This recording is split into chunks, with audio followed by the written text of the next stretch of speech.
You wake up, shuffle to the kitchen, pour that glorious cup of coffee, and then, if you're diabetic, your blood sugar does something that makes zero sense.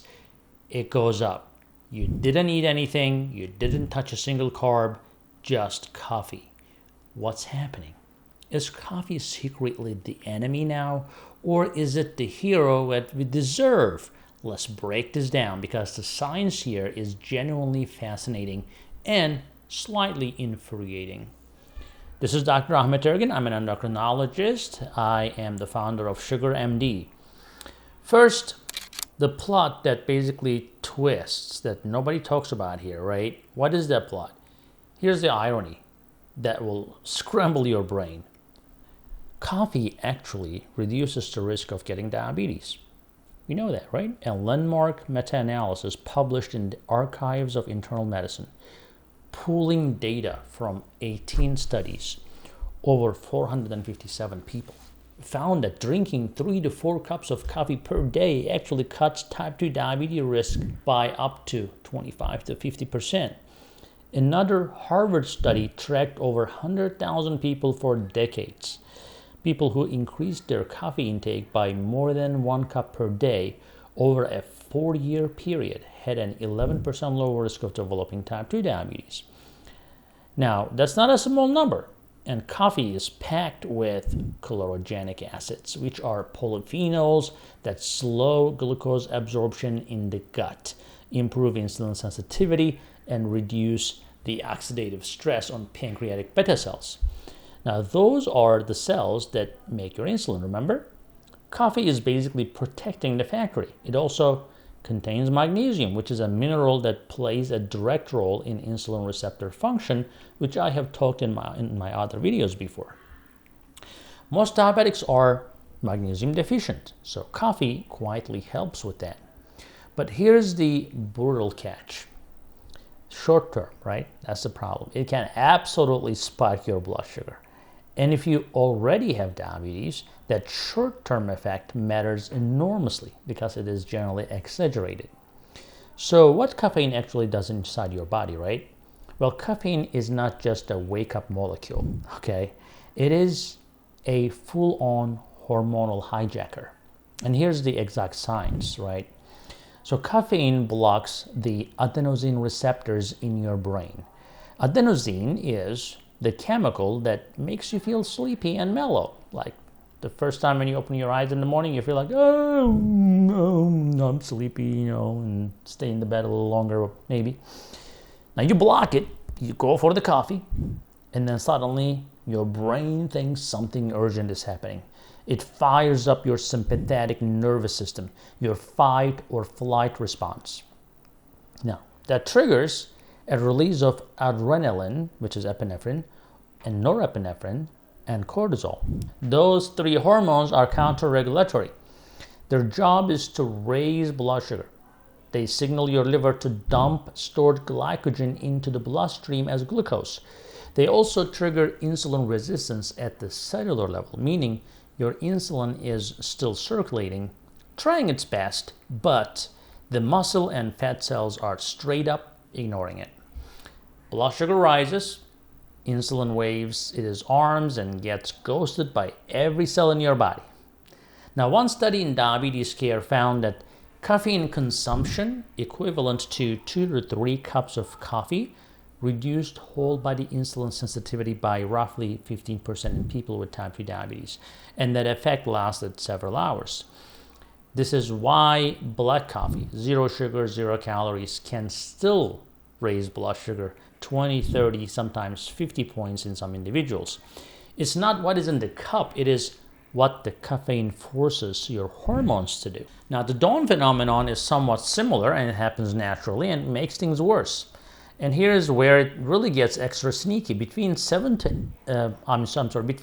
to 7 a.m., your body already starts flooding your system with cortisol, the growth hormone, etc., to prepare you, right, for the day. Blood sugar naturally creeps up even without eating.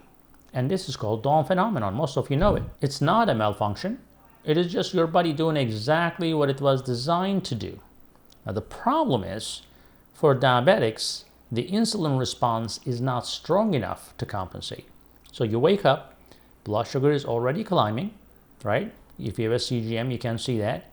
Then you pour a coffee, right? More cortisol, more adrenaline, more insulin resistance, more liver glucose dumping. You just poured gasoline on a fire that was already burning in your living room at 6 a.m. Thank you very much. Not everyone responds the same way though, and this is the critical part. Don't throw your coffee maker yet. People metabolize caffeine at dramatically different rates. Comes down to a gene variant called CYP1A2, the enzyme responsible for breaking caffeine down in your liver. Fast metabolizers, roughly 50% of the people, clear caffeine very quickly. The hormonal spike is short-lived. Blood sugar barely flinches. Now, slow metabolizers, the other 50%, keep caffeine circulating for 6 to 9 hours. The cortisol response keeps dripping, right? Insulin resistance lingers. Blood sugar stays elevated long after the cup is gone.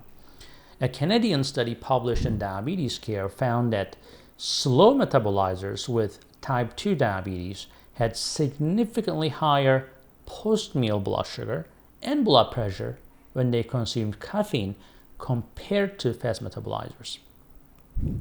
Same coffee, very different outcomes. When your colleague says, coffee never affects my blood sugar, they're probably a fast metabolizer. Lucky for them. But you're not broken. Your genes are just different. Now, the creamer, sugar, and 0 calorie. Right, let's talk about that. The problem is, and this part is obvious, but people still get it wrong constantly. Sugar in the coffee will raise your blood sugar. That's pretty clear. But saturated fat from heavy creamers also creates some problems. Now, high saturated fat, basically that intake of that high saturated fat impairs the insulin signaling at the cellular level by promoting ceramide production, a lipid that directly blocks insulin receptor pathways. One study in the Journal of Lipid Research showed that the ceramides reduced insulin-stimulated glucose uptake by over 60% in muscle cells. Well, that's a pretty big deal. And those 0-calorie sweeteners, for example, Splenda contains maltodextrin, which is a carbohydrate with a glycemic index between 80 to 100, higher than white sugar. So 4 packets in your coffee is not a free ride. Now, stevia and monk fruit are genuinely better options for you, but even those in huge amounts may subtly affect your gut microbiome composition and insulin signaling. Now, the research is still developing, but moderation is always the smart play. Black coffee is cleanest. Yes, it is bitter. Your taste buds will have to adapt. Maybe within 2 weeks you'll be all right, because science says so. What to do actually about this, right? Step 1. First of all, check your personal response, right? So are you a fast metabolizer, slow metabolizer? What type of diabetic you are there, right? So are you insulin dependent or are you relatively new diabetic? I would say use a CGM like Dexcom or Freestyle Libre. Test before the coffee like 30, 60 minutes before and after. So see exactly what your blood sugar does. Data beats guessing every time. Step 2, take a 10-minute walk after coffee, right? And this is powerful because exercise activates GLUT4 transporters in your muscle cells. They basically pull glucose in without needing insulin at all. A 2013 study in Diabetologia showed even a short post-meal walk reduced blood sugar spikes by up to 22% compared to sitting. Same principle applies post-coffee. Step 3, try switching to half caffeinated or decaf. Decaf still contains chlorogenic acids and antioxidants, all the long-term protective benefits with only 5 to 15 milligram of caffeine instead of 100 milligram. So you keep the ritual, ditch the cortisol chaos. Step 4, time it smarter. Yeah, cortisol naturally peaks between 7 to 9 a.m. So adding caffeine on top of your cortisol peak is doubling down. So some research suggesting delaying coffee by 60 to 90 minutes after waking, letting the cortisol drop first. That way it results in less blood sugar disruption and, ironically, a better energy boost from the caffeine itself. So if you are type 1, work with your doctor on a small correction or maybe a pre-bolus dose before your coffee. Some type 1 diabetic patients using CGM will discover that they need like 2 to 8 units just to cover their morning coffee. That's not unusual. It's just biology, just being biology. Now, the bottom line is basically coffee is not the enemy. Unmanaged blood sugar is. The long-term data is pretty clear. Coffee normally protects against diabetes and supports metabolic health before you become diabetic. Now, the short-term data is equally clear. Caffeine can spike blood sugar through cortisol and insulin resistance, especially in slow metabolizers, and that spike is very prominent if you have diabetes.